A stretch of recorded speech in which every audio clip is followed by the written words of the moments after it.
ó fẹ́ fi play, ó fẹ́ fi kọlu Wasiu because Wasiu ó gbé ọtí dání.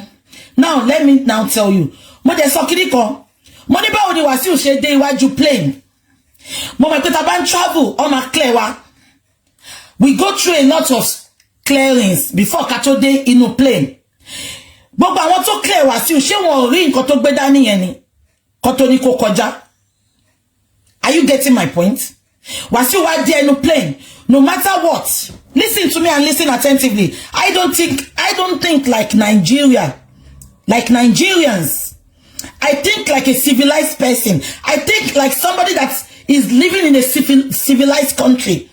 Somebody that is exposed to the world. Not just retarded in Nigeria or think like a Nigerian. Listen to me.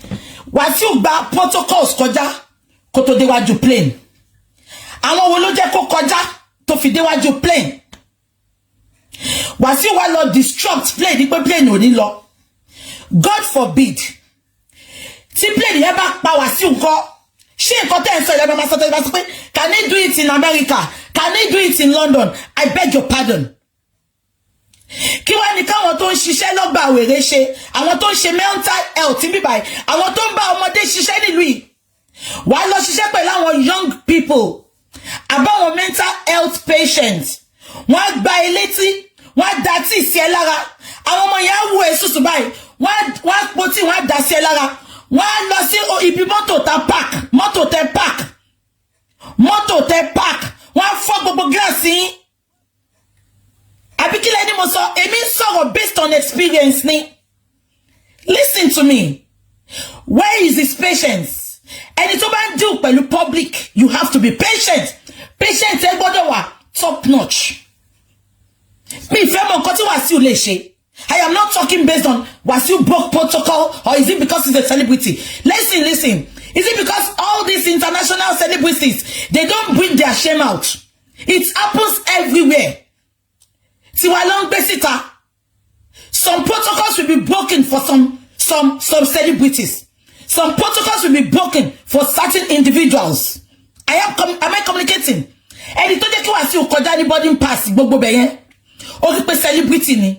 Ó dẹ̀ gbé kíní yẹn wọlé. Àwọn celebrity other countries ten sọ yẹn wọ́n gbé wọlé dáadáa. Ṣé ń gbọ́ mi? Fine, Wasiu la ó ṣàgídí ń bẹ̀ yẹn. But as a pilot, ẹ bá mi bèrè, ṣé nǹkan tẹ́ ń sọ ilẹ̀ máa sọ sẹ́? So ẹni tó ń ṣiṣẹ́ ní mental health sector, àbí ẹni tó ń ṣiṣẹ́ pẹ̀lú young people nílùú yìí, èmi ò sọ Nigeria because ní làákàyè ń bẹ̀ yẹn. Ó wá ń tọ́jú YouTube sìn, ó wá po títàn, ó wá dá sí ẹ lójú. Wàá sọ pé torí ó fẹ́ fọ́ ẹ lójú, ìwọ náà dá sí lójú padà, ẹ̀wọ̀n ló máa kú sí. Ṣé Wasiu jẹ̀bi? Yes. Ṣé pilot yẹn jẹ̀bi? Yes. But ta ló jẹ̀bi jù? Pilot ni. Because kò ṣe Wasiu ló jẹ́ kó bá jà. Ó jẹ́ kó park plane yẹn, kó wá padà lọ sínú inú bí tó ti fẹ́ lọ yẹn pé olórí búkú ló jẹ́ kí Wasiu kọjá. Now, ó wá mo ń béèrè lọ́wọ́ yín ni sẹ́, tó bá wá gbé plane yẹn lánàá yẹn, tó run Wasiu down. Ṣé nǹkan tá ń sọ ìlà máa sọ? Where is his empathy? Where is his Is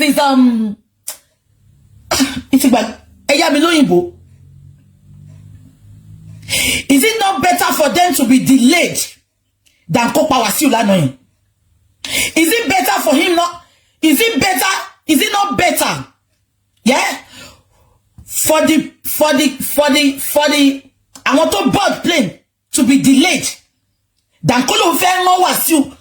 Èmi bí yín di sẹ́, mo ń gbọ́ tó sọ pé Wasiu ṣe sá kúrò ńbẹ̀. So ká sọ pé Wasiu náà lágídí. Thank you, professionalism. Ìgbà tó ṣe training tí mo dẹ̀ mọ̀ pé majority of Nigerians, they don't do training for their staffs. Ìgbà tó ṣe training, ibo ni ẹ jẹ́ kí n sọ kílíkọ̀ fún yín. Ibo ni professionalism ẹ̀ wà. Tí bá rìn tá ń bẹ̀ yẹn, tí mo gbé báàjì ibi iṣẹ́ mi sọ́rùn, tó bá gbá mi létí mo ní right láti dá padà. Tó bá ṣe anything for me, the fact that I'm still on the uniform of my company, or I'm still with the badge of my company, I don't have any right to raise my hand. Because once I'm out there, I represent my company. And I should be of good behavior. Am I communicating? Èmi bí yín ní sẹ́ gbogbo ẹ̀yin tẹ́ sọ pé nǹkan tó ṣe yẹn. Somebody said if Wasiu was in America, he would be arrested. Now, it will not happen it can never happen in America because the protocols before Wasiu got there, they will not allow it. I traveled around Paraventure to go big the glory. Multi-travel Dadani Louis. No, not money, drop everything. Oh, bad girl, because of perfect faint. Drop everything. I'm asking you now, where is that pilot's duty of care? Where is his duty of care? Irrespective of what Wasiu had done, Wasiu's life should be paramount to him, not the passengers to get to where they want to get to. Wasiu's life should be paramount to him. So, after Wasiu say, I need to repay, I'm a passenger, come out, they come late. Is it not better to be late than not getting there at all? I'm asking you, he wants to rush, you don't want to let the flight be delayed. Will the flight move? Because I don't think like many of you. I don't. Thinking Terima Yato. Now, Ewa Jeka fi gbogbo yen sile. O wa gan Wasiu wasakuro nbe. Mo wa gan yan ton sọ̀rọ̀. I won't blame Wasiu.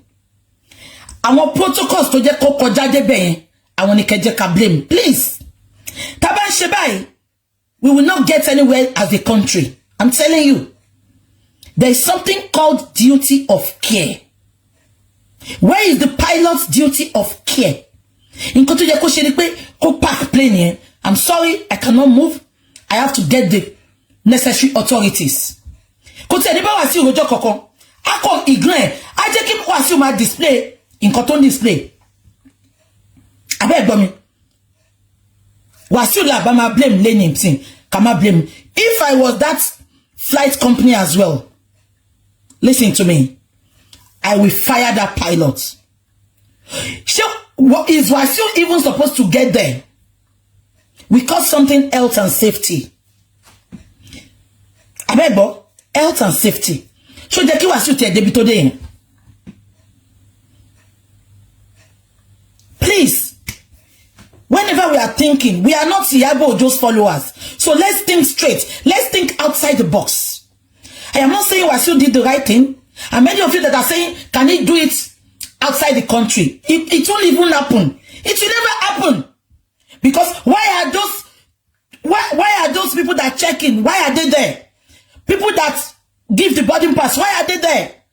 To checkmate everything that is illegal that you are supposed to take into the plane that is not allowed. Omatini can drop it. So what is good for the greases is good for the granders. If those two people that allow Wasiu to pass with that bottle to that stage, if they can allow him, that means they can even allow a bomb in the, they can allow a bomb in the plane. So those people are supposed to be sacked and not Wasiu. Tobati do lori fit won pe egbon le kọjá se. Kò ní débi tí ó dé tó jẹ́ pé pilot fẹ́ run e down yẹn. Ṣé kò tí mo sọ yé yín?